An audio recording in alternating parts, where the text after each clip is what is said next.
Assalamualaikum warahmatullahi wabarakatuh. Perkenalkan, nama saya Alwan Farazaki dari Departemen Teknik Biologi dengan NIM D061221-024. Pada kesempatan kali ini, saya akan menjelaskan tentang presentasi ilmiah yang dibawakan oleh kelompok saya yang itu di kelompok 10.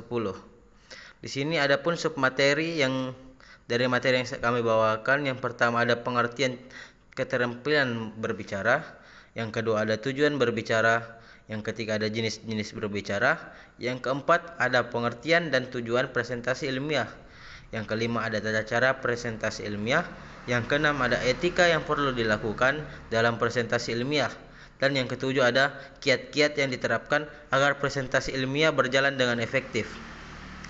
Lalu yang kedelapan ada presentasi ilmiah dengan multimedia.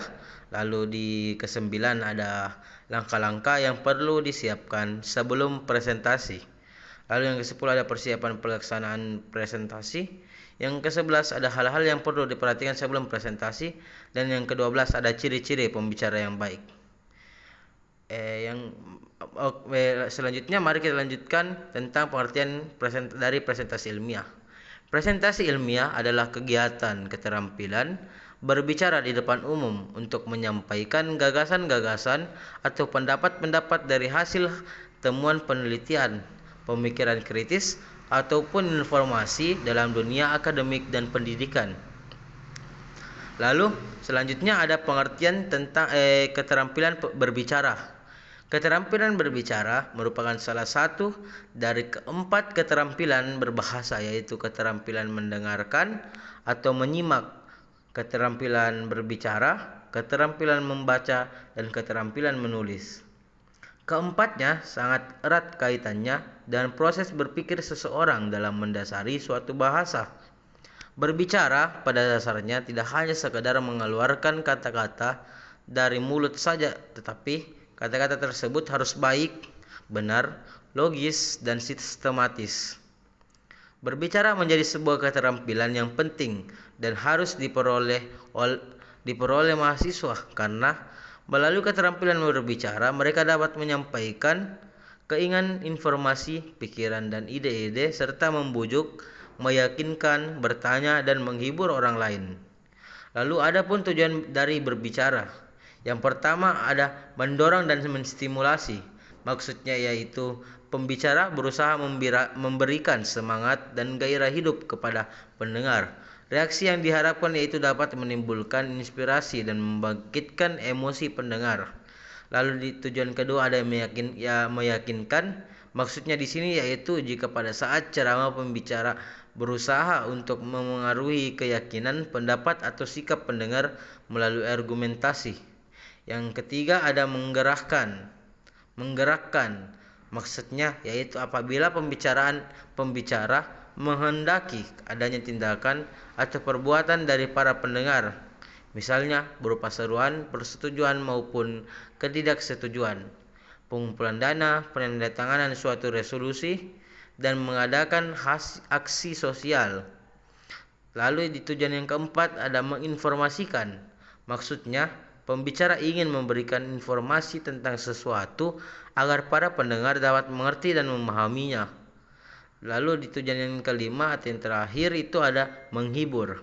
Maksudnya pembicara mempunyai maksud menggembirakan atau menyenangkan para pendengarnya. Adapun jenis-jenis berbicara, ada berbicara formal, misalnya diskusi, ceramah, dan pidato. Ada juga berbicara informal, misalnya bertukar pikiran, percakapan, penyampaian berita, bertelepon, dan memberi petunjuk. Lalu ada berbicara di muka umum atau biasa yang disebut dengan public speaking, yang meliputi berbicara pemberitahuan, kekeluargaan, bujukan, dan perundingan. Lalu ada juga berbicara pada konferensi atau conference speaking, yang meliputi diskusi kelompok, prosedur parlementer, dan debat. Lalu ada pun pengertian dan tujuan dari presentasi ilmiah ini. Presentasi ilmiah adalah kegiatan lazim dilakukan dalam dunia ilmiah. Tujuan tersebut berfungsi sebagai penyebaran informasi ilmiah, baik informasi konseptual maupun prosedural untuk menyampaikan gagasan atau pendapat dari hasil temuan penelitian, pemikiran kritis, ataupun informasi dalam dunia akademik dan pendidikan. Lalu adapun tujuan dari sebuah presentasi adalah untuk menginformasikan suatu informasi dari pembicara kepada pendengar, meyakinkan pendengar terhadap apa yang disampaikan oleh pembicara, membujuk pendengar agar melakukan hal sesuai yang disampaikan pembicara, menginspirasi pendengar tentang apa yang disampaikan pembicara dan menghibur pembicara. Adapun tata cara dari presentasi ilmiah, yaitu penyaji perlu memberi informasi kepada peserta secara memadai. Kedua, ada penyaji menyajikan bahwa dalam waktu yang tersedia. Penyaji menaati etika yang berlaku di forum ilmiah. Keempat, ada berikan informasi kepada peserta dengan bahasa yang mudah dipahami.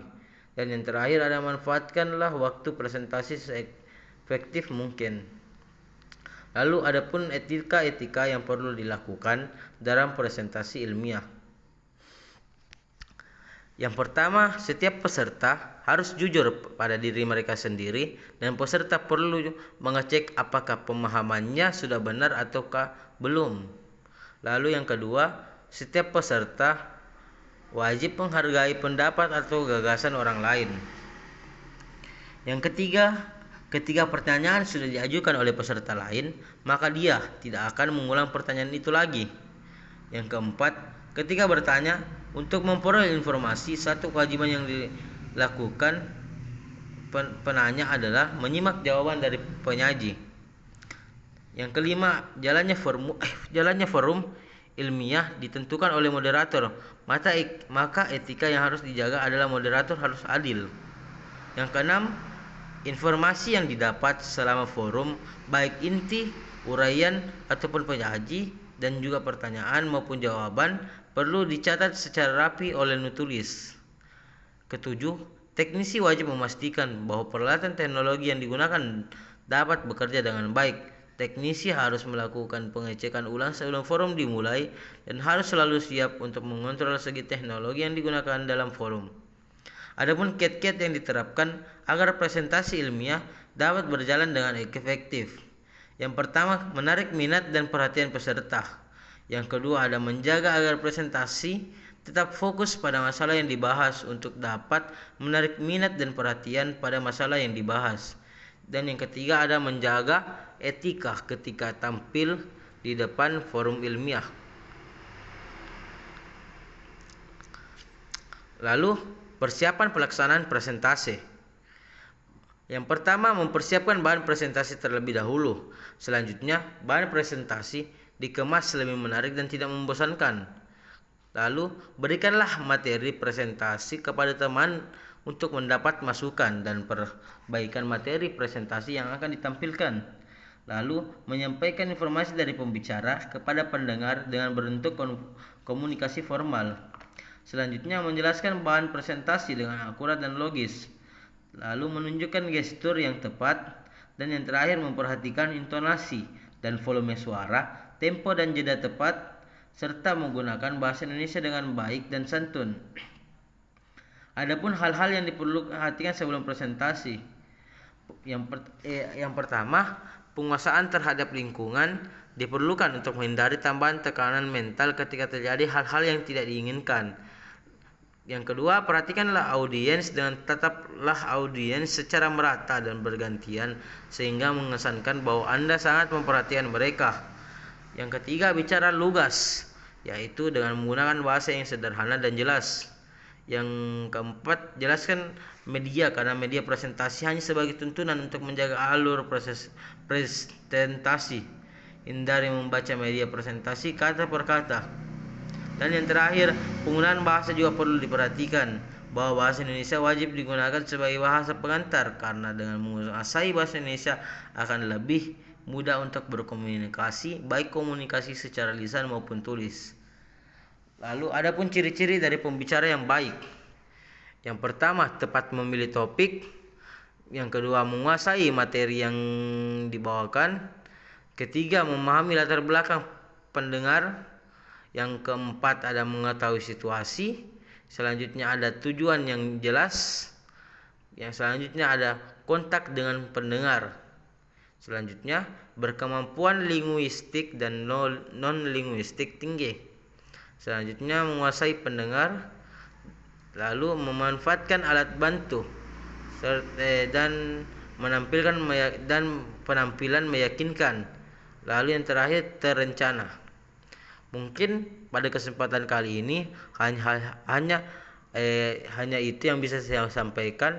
Apabila ada kesalahan kata mohon dimaafkan. Wabillahi taufiq wal hidayah. Wassalamualaikum warahmatullahi wabarakatuh.